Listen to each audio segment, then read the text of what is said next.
folks, welcome back to Indaba Africa. This is Chris once again.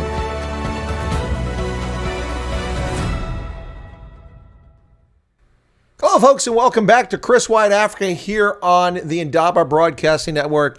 It is Thursday, June the 3rd, 2021. Pleasure to have you back with us here today for the Indaba Africa News of the Day. A late start as I had interviews to conduct earlier today, which ran over. So welcome to Indaba Africa News of the Day. Today, June 3rd, 2021. Let's get straight to the abbreviated headlines and then in-depth news and analysis. Expropriation without compensation has run into a stumbling block in South Africa. Say it ain't so, Joe. That's right. EWC has hit a stumbling block. And why is that? Well, the economic freedom fighters are threatening to block the EWC amendment to the Constitution. Eskom, Salit Chikangano's vile smoke and mirrors racism claim against Andre de Ruyter has gone up in smoke because there was no validity to it, because the excuse of weak-minded, unintelligent individuals is to call someone a racist or accuse their actions of racism, which of course gets everyone's attention in South Africa, regardless of whether there's any truth to it or not. Be careful what you type on social media, South Africans. The government's watching you and will prosecute you for certain types of behavior. To be fair, the behavior is not acceptable, and we'll talk about that as we get to that story. Cyril Ramaphosa claims that the health minister's comments, or the claims against him, the allegations of fraud or corruption, are serious, according to Cyril Ramaphosa, the president of South Africa. President Eric Masisi on a visit to Angola with comments about diplomatic relations between Angola and the unfolding events in Cabo Delgado province in northern Mozambique. The Botswana police services have rearrested journalists, and independent journalist organizations are calling for their release as they claim that the government of Botswana is cracking down illegitimately on journalists in Botswana. President Buhari threatens rebels, and according to the Africa Report, Buhari is missing in action when it comes to the unfolding crisis throughout Nigeria between insurgencies, terrorist groups, theft, murder. The Africa Report claims that Buhari is missing in action, yet he has threatened the rebels. And for that, Twitter has deleted his tweet. Twitter has deleted President Buhari's tweet, reminiscent of what they did to another serving president, Donald John Trump. The International Monetary Fund is giving Uganda $1 billion, and the World Bank is throwing another $200 million on top of that for Uganda. The United African Republic. What's that? Never heard of it? Neither have I. But apparently there's a move afoot to rename Nigeria because Nigeria's name comes from the colonial masters. Therefore, we must rename it. I don't think it was the colonial masters who named the river the Niger River. That was someone else. But apparently a move is afoot to rename Nigeria, and the United African Republic, or UAR, is one of the suggested names. Alberta's hypocritical premier is caught red-handed violating his own nonsensical pandemic rules. This is the same province that imprisons Christians for practicing their faith and locks up people who are no threat to society over their unscientific behavior. The fascist behavior of the police in that province is off the charts. Yet, rules for thee, not for me.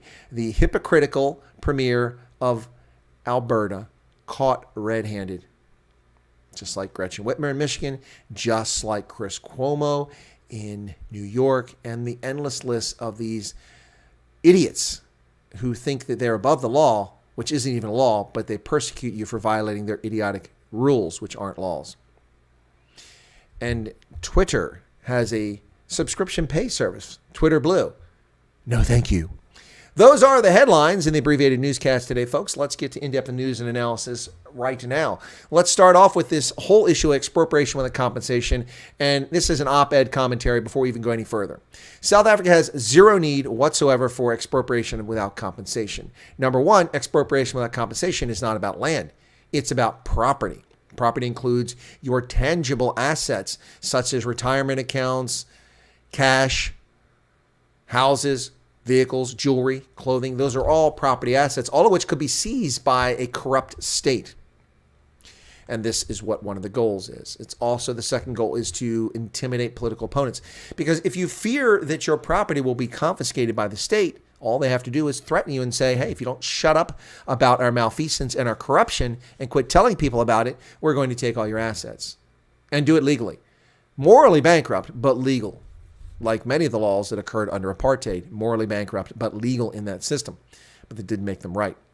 So why is expropriation without compensation, which has been on the table this time around since 2017, now in jeopardy 4 years later? Well, because the economic freedom fighters who simply want to steal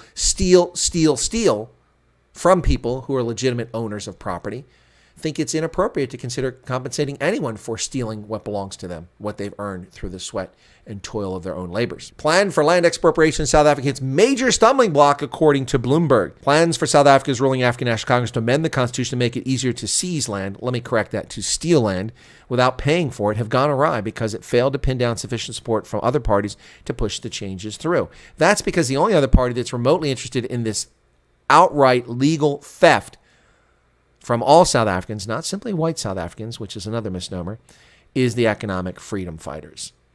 Main opposition Democratic Alliance and other smaller parties oppose any constitutional changes which require the backing of 2/3 of lawmakers, a majority the ruling party lacks. We as EFF will not vote for a sellout amendment which still speaks of compensation, says Julius Malema, the buffoon who leads this party, and a person who incites violence repeatedly. We will not vote for a constitutional amendment which refuses to acknowledge the state custodianship of South Africa's land because we know that expropriation of land piece by piece will take us more than 100 years to reclaim our land. Well, first off, Julius Malema, it's not your land, dingus. It's not your land.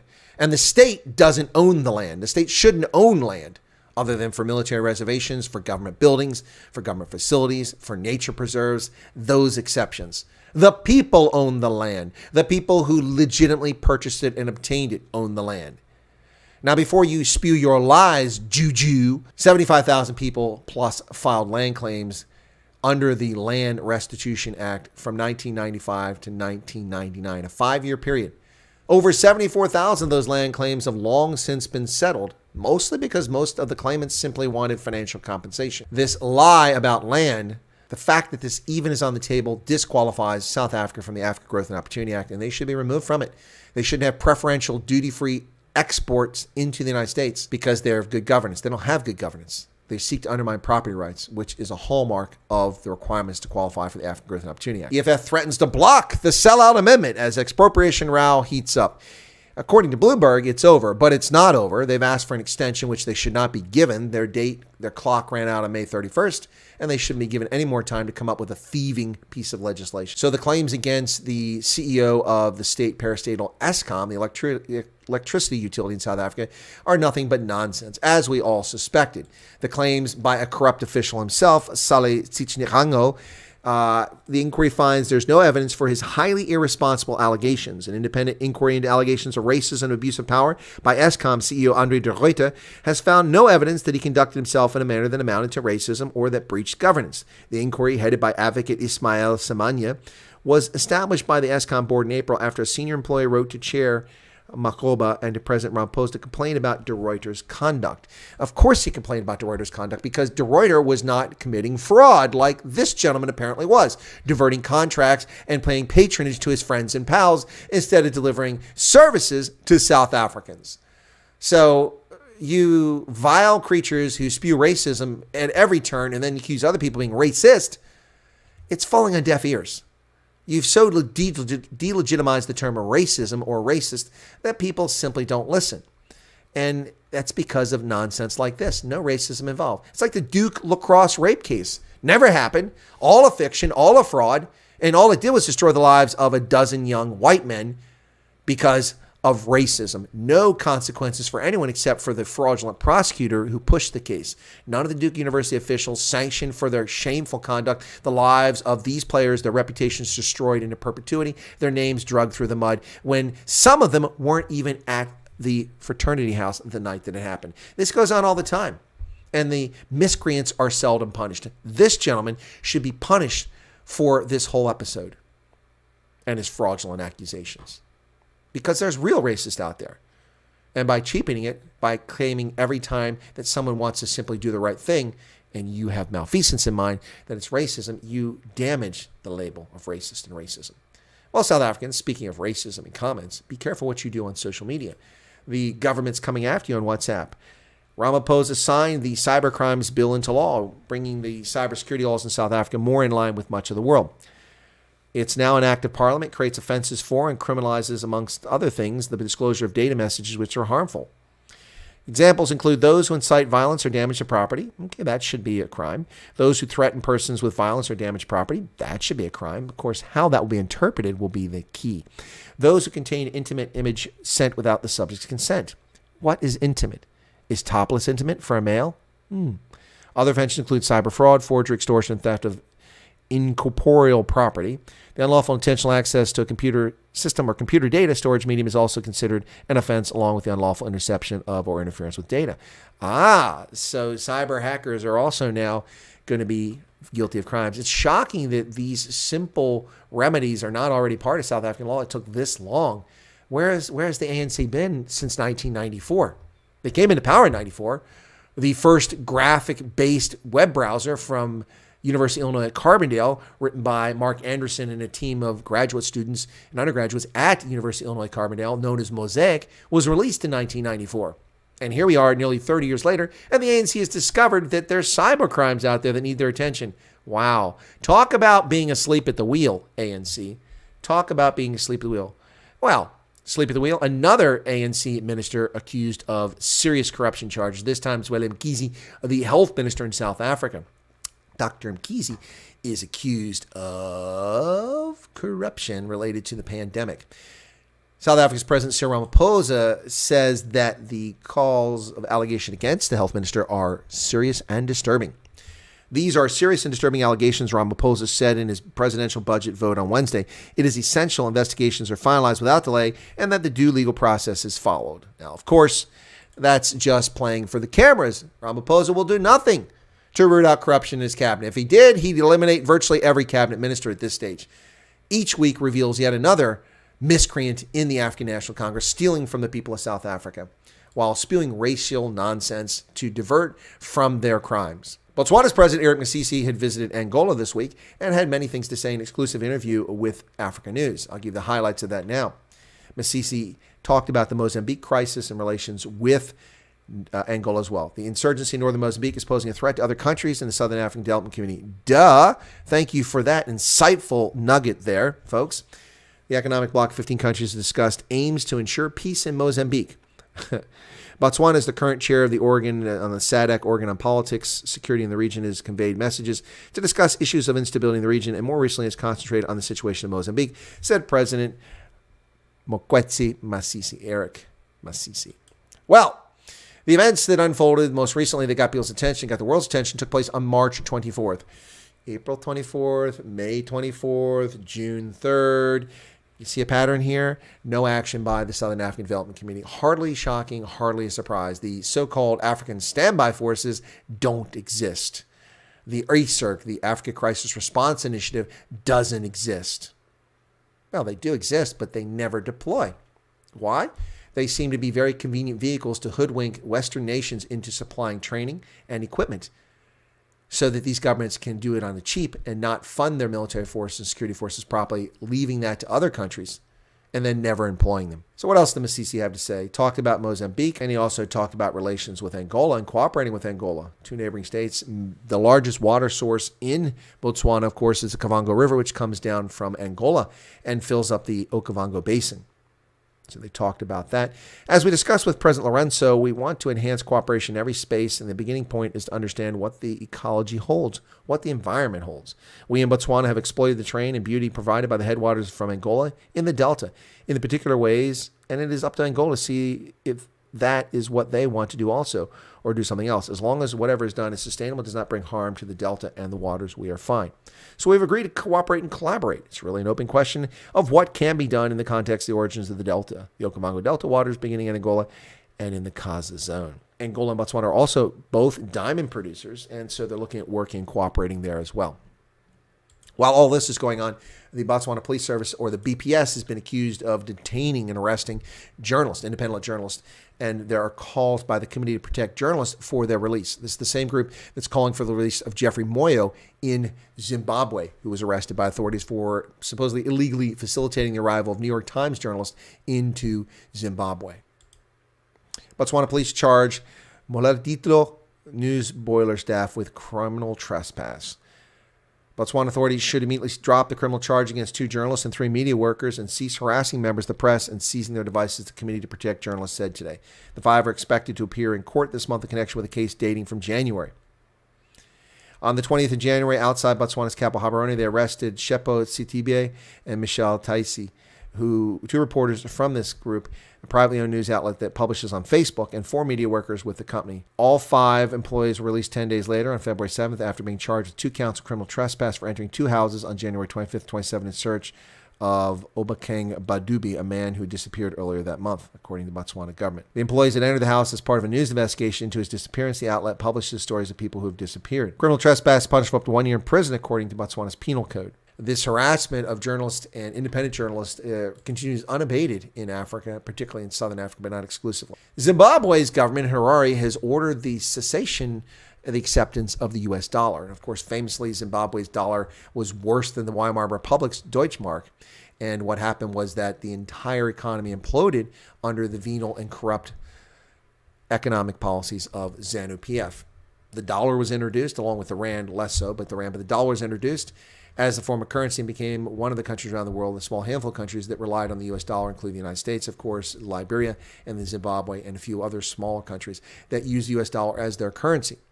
And the economy stabilized. People were able to buy goods, and it wasn't a perfect solution, of course, because anything cost less than $1. There were no coins for change. So prices were either elevated or people added multiple things to reach the same price.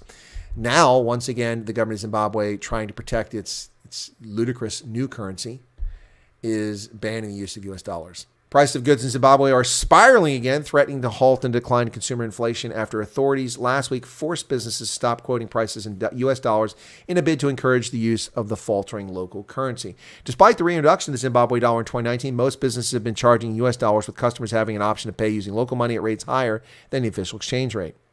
After losing their pensions and savings during a decade of hyperinflation to 2009, Zimbabweans prefer using the greenback to their own currency. But the government issued regulations on Friday making it mandatory to quote prices in local currency, with payment dollars offered as an option using the official rate. Nigeria's President Muhammadu Buhari, has threatened rebels. Nigeria's president threatens rebels amid rising violence in the southeastern part. That's the Biafra region of South Africa, of Nigeria. Pardon me. People who promote insurrection in Nigeria face a rude shock, its president warned on Tuesday, raising the possibility of a fierce crackdown on rising violence in the southeast that has included arson, attacks on police stations, and electoral offices. Security forces are already grappling with criminal gangs in the northwest to carry out mass kidnappings for ransom, a decade-old Islamic insurgency in the northeast, and piracy in the Gulf of Guinea off of Nigeria's southern coast. You can understand why the Africa Report, a subsidiary of Jeune Afrique, has the following to say about Buhari. Buhari missing in action while security and economic woes persist. The threats to Nigerians come from all quarters throughout the country. While Nigeria's President Muhammadu Buhari traveled to Ghana over the weekend for a summit of the Economic Community of West African States, or ECOWAS, discussed the political crisis in Mali, at least 24 persons, including Ahmed Gulak, a former presidential aide, were killed, while 2 courts and police stations were razed in various states in the southeast. Yet the growing insecurity is just one of the many challenges the president is struggling with, and many believe he has lost control of his administration. It's certainly an open-ended question what's going on in Nigeria and why the security forces and the police are not more effective at dealing with what's happening in the country. Twitter has silenced President Buhari, deleting one of his tweets. Twitter has deleted a tweet by Nigeria's President Buhari in which he threatened to punish pro-Biafra groups blamed for escalating attacks on government security authorities. A social media firm said Buhari's tweet violated its abusive behavior policy, leading to a 12-hour suspension of his account. Tweet promised a response to waves of attacks blamed on the Eastern Security Network, an armed group which emerged from the main Biafran. Interesting events unfolding in Nigeria, ladies and gentlemen, as we speak. And speaking of other parts of Africa, the International Monetary Fund is handing out $1 billion to Uganda, part of its ongoing program to provide assistance to African countries struggling through the pandemic and the impact. IMF offers bailout to second African nation in just a week. The IMF agreed to provide $1 billion facility to Uganda. It's the second time in just 4 days. The previous one, on the 27th of May, they gave $1.5 billion to the Democratic Republic of Congo. That raises the total to $15 billion of IMF handouts to African nations since the pandemic began in early 2020. That's just the IMF. Uganda's also received an additional $200 million from the World Bank to expand access to high-speed and affordable internet, improve digitally enhanced public service delivery, and strengthen digital inclusion in Uganda. Now, this is problematic. Uganda began taxing social media and tweet and text messages with an unjust tax against consumers, ostensibly to help improve digital access. Where'd that money go? Where did all that money go in Uganda? That seems to be a real question that should be asked here, not simply reporting that the World Bank is giving them $200 million to do something they should have already had the resources to do by fleecing consumers over the past several years. The new Uganda Digital Acceleration Project, GovNet, will support an extension of 1,000 kilometers to the national backbone of fiber infrastructure and an additional 500 kilometers of fiber optic network links between towns, mobile broadband connections for up to 900 government administrative units, and service centers in underserved areas, and 828 Wi-Fi hotspots in select locations to support access to online services. Now, my next question is, all of that hardware going in, what is the maintenance plan? What is the replacement plan going forward? Or will it all simply stop working 36 months from now and we'll have none of the tangible results that people are hoping to improve in Uganda? I mentioned that Nigeria is looking at a name change because the colonial masters are the ones who handed out the name Nigeria. How evil is that? Nigerians the world over are proud of being called Nigerians, wear the green and white with great pride. They have no objections to be called Nigerians, but for some reason there seems to be a move afoot to eliminate the name Nigeria. Other than confusion with Niger, it's really not an issue. Look at that green and white there. People formerly known as Nigerians now wish to be called uranium. This joke by Nkudo Oranjimo. What is someone from the United Arab African Republic called? Uranium or urea? The answer in keeping many Nigerians awake as they chew over a proposal to change the name of the country. For 2 weeks, the federal lawmakers have been traversing the country, collating citizens' views to amend the Constitution. The idea was to gather suggestions for amendments, such as electoral reforms and the system of government. But a tax consultant dropped something of a bombshell at the hearings in Lagos. He wants the name of the country changed as it was an imposition by Nigeria's past colonial masters. The same Nigeria was suggested in the late 19th century by British journalist Flora Shaw, who would later marry the British colonial administrator Lord Frederick Lugard. It's derived from the River Niger, which enters the country and flows down to the through the delta. He wants the name changed, and his choice of United African Republic to reflect the hundreds of ethnic groups that comprise the country has blown a storm. These Twitter users have a theory where the idea came from. Premier Jason Kenney of Alberta was caught violating his own unethical lockdown rules. Kenney and some cabinet ministers are pictured at a patio in the federal building in Edmonton, taken on June 1st, 2021. From the top right is Jason Nixon, Minister of Environment, Parks, Government House Leader and Health Minister Tyler Chandro, and the back of the camera is Premier Jason Kenney. And there you have it. They are not the sufficient distance apart that they're required to be under his criminally negligent, unscientific rules for the pandemic. Premier Jason Kenney's office is defending photos that show the premier and senior cabinet ministers sitting on a patio in the federal building, saying they're not in violation of pandemic gathering rules. Unfortunately, they are, despite the lies spread by his office. The premier, with a few minister and staff members, held a working dinner last night. You'll note the gathering was outdoors, adding that fewer than 10 people were in attendance. However, distancing among members of different households is mandatory in outdoor gatherings of up to 10 people. In the photos, the people in the group are seated closer than 6 feet apart, thereby exposing the hypocrisy of yet another disgraceful politician who thinks they're above the rules that they enforce on you and me, assaulting physically and arresting a Christian pastor for holding a church service in which many of the people in that service are actually further apart than these clowns are. Twitter has a pay subscription service. I bet you're dying to find out about that. Not. Well, let's talk about it anyway. Twitter launches Twitter Blue. It's premium subscription Twitter Blue in Canada and Australia. Not coincidentally, two states that are among the most oppressive, anti-democratic, liberty-crushing, venal, fascist governments in the world today. Canberra and Ottawa. Twitter is today officially launching its first ever subscription service, Twitter Blue, initially in Australia and Canada. The subscription will allow Twitter users to access premium features, including tools to organize your bookmarks, read threads in a clutter-free format, and take advantage of an untweet feature, which is the closest thing Twitter will have to the long-requested edit button. Well, no thank you. No thank you to Twitter. I'll pass. There you have it, ladies and gentlemen. That is the in-depth analysis of today's news and headlines. Today, the 3rd of June, 2021, here on Indaba Africa News of the Day. Thank you for your time, for your patronage, and for joining us here on Indaba Africa News of the Day. Look for this to be uploaded on the All Things Africa podcast as soon as it's available for download from YouTube, and it'll also be loaded up on other platforms. Thank you for your support, your patronage. God bless, and have a lovely day.